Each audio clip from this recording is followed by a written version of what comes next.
New PayPal CEO Alex Chriss just delivered his first keynote as CEO. A lot of heavy-hitting things were talked about as it relates to innovation with PayPal over 2024 in what Alex Chriss himself said is the biggest changes to the PayPal platform in over a decade. Definitely big stuff going on here as it relates to innovation at PayPal. We're going to get into what was said in the keynote, what the stock price reaction was in the short term, and what I think, way more importantly, what the stock price reaction is going to be in the long term, and if this is actually going to help PayPal in the long term. But first, before we get into all that, if you're new here, thank you for being here. If you're returning, thank you for being back. If you are new, I'm Austin. I'm a co-owner at cloudmusically.com. I'm also a stock market investor, and certainly most importantly for this video, I am a PayPal shareholder. I've been buying PayPal shares for the past 8 months or so, and I'm not quite done buying yet. I actually bought more shares today. If you're not subscribed to the channel yet, go ahead and click that subscribe button. It means a lot to me. Let's get into the video. I actually want to start here with the one-day chart. I think it's interesting and it could be a jumping off point for us to think about how Wall Street took this keynote presentation. So the announcement was scheduled for 12:30 p.m. Eastern Time, which is 9:30 a.m. Pacific Time. From the market open all the way until about 12:30, we had a pretty nice rise in the share price, going from about $63, $1 up per share, all the way until 12:30, up to $64. Decent day for PayPal, nothing crazy. And then something really interesting happened. So I was refreshing PayPal's YouTube channel, which is where you could find this, and I couldn't even access the video until about 12:32 or maybe even 12:33. I don't know if this was anyone else's experience, if you were keeping up with it that closely, but I was trying to get it right at 12:30, and I couldn't even see keynote presentation on their YouTube channel yet, which is where the presentation can be found. That's the only place, from my understanding, that the presentation can be found.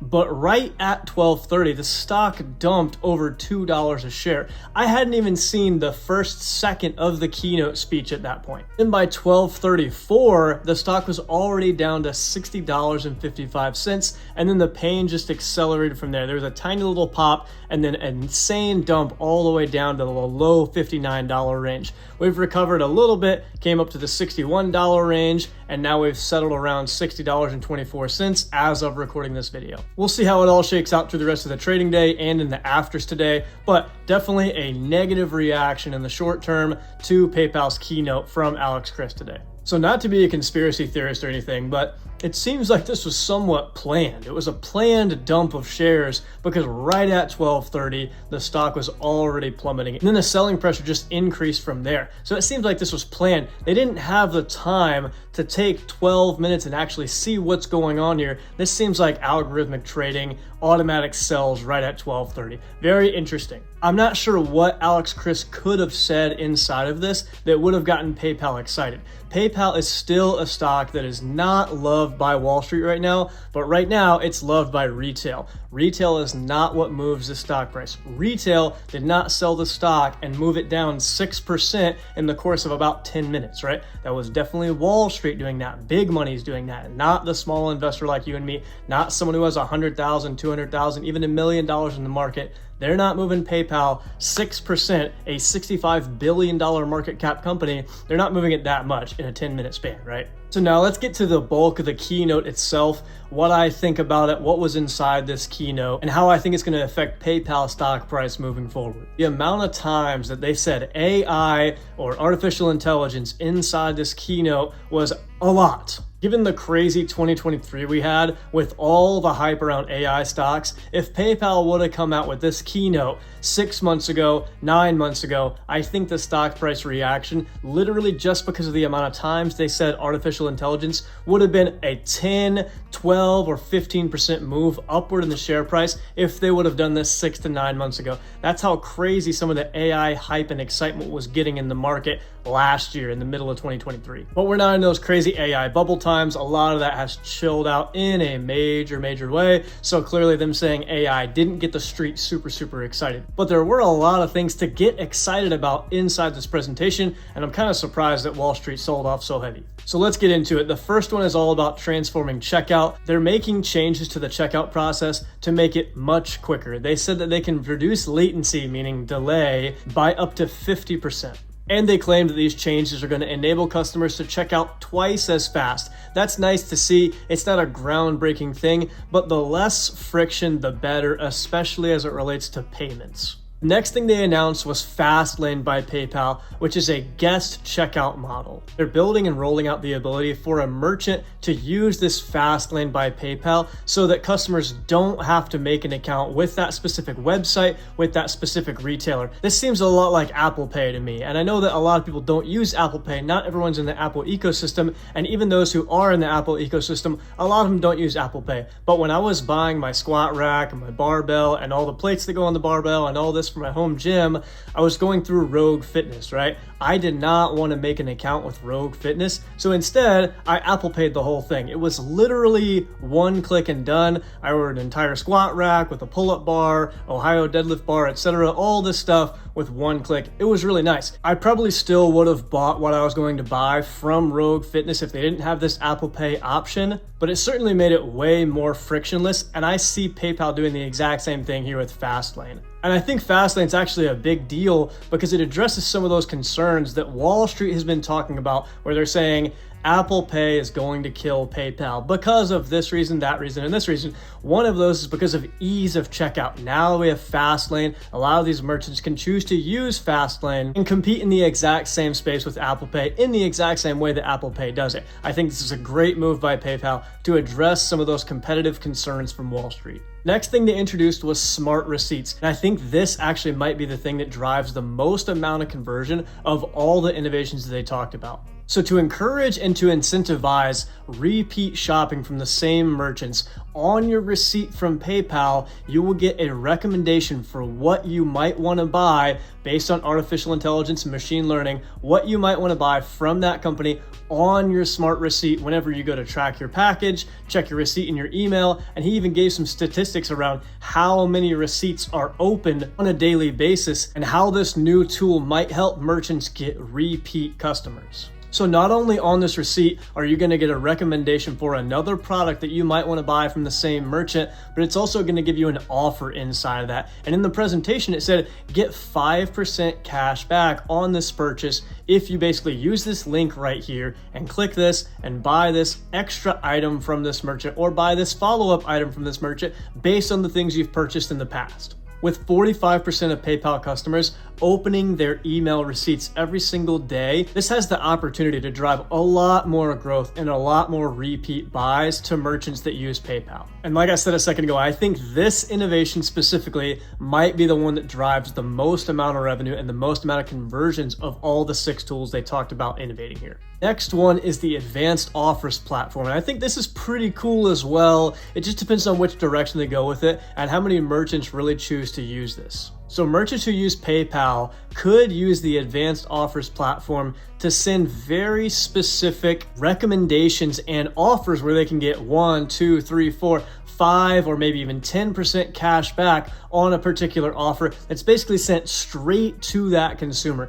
Not every merchant is going to opt into this, but as long as the AI is actually working and they're able to provide relevant recommendations to consumers, I think this could work as well. It all depends on how they execute, to be honest though. The next one's very specific to the PayPal app. They're basically adding an offers thing inside of there that individual merchants can choose. Hey, you can get 4% cash back if you pay through PayPal through the next 30 days, 3 months, a whole year, something like that. If you have a card through JP Morgan Chase, this might seem like the JP Morgan Chase offers. If you scroll down in your credit card, you go down to offers and it's like, hey, you can get 5% cash back at this merchant if you pay with Chase for the next 30 days. They do all kinds of stuff like this. You can get $30 back. It's all up to the merchant and what they decide to offer through that Chase offer. It seems like PayPal's doing the same thing. I don't think this is going to be a major revenue driver for PayPal or anything like that, but it can help people return to the PayPal app more often so that they can check in on those offers and see what kind of deals they can get. I think it's a good idea to drive more traffic to the PayPal app. I don't think past that it's going to contribute in a major way to revenue or profitability or anything like that, but it will drive more people to the PayPal app on a regular basis, in my opinion. And then the last upgrade they talked about was all about Venmo business profiles. They're upgrading the Venmo business profiles. You can subscribe to a small business. You can see profile rankings for small businesses. And then these small businesses will have the opportunity to offer promotions to customers to hopefully drive new business traffic. I also don't think this is going to be an absolutely crazy banger that brings a lot more revenue to PayPal, but it does upgrade the user experience, especially on the merchant side for small businesses using PayPal. So I don't see any negatives here. I only see positives, but I think it's a small positive. So all these new experiences and all 6 of these upgrades are going to begin rolling out in the United States throughout the year of 2024 and then globally after that. So what's my general takeaway from the keynote? I think it's exactly what PayPal needs. Specifically, 5 out of the 6 upgrades they're talking about are to the legacy PayPal app and the legacy PayPal service. Only one of them is about Venmo and nothing about Braintree. If we go back to the last few years, a lot of the negative news was around falling margins. And because Braintree and Venmo were more of the contributable revenue as a percentage, that meant that margins were coming down a little bit because the Venmo and Braintree services are lower margin products than that legacy PayPal product. Since they're making all these upgrades and innovations to the higher margin side of the business, I think this is going to mean very good things for PayPal in the back half of 2024 and the beginning of 2025. Are these changes going to show up in the numbers in the next earnings report that's going to come out in the next few weeks? No, absolutely not, because these things weren't even in development throughout Q4 of 2023 from what I understand. Are they going to show up in Q1 of 2024? No, I'm sure they're going to talk about them and some progress on these, but no, they're not going to show up in the numbers. Will we see it in Q2 of 2024? Maybe a little bit, but I think we'll really start to see the numbers come through and what this is going to do for the business Q3, Q4 of 2024, and then Q1, Q2 of 2025. So they're really playing the long game here, and I think that's a great thing for PayPal. What makes me a little bit nervous is that in Q1 and Q2 of 2024, we might have some EPS numbers a little weaker if they increase their R&D spending a ton in order to accelerate innovation into these 6 areas. If they decide to spend a lot more in order to make this happen, that could drag down the EPS numbers in the short term, which could mean more pain for the stock price in the short term.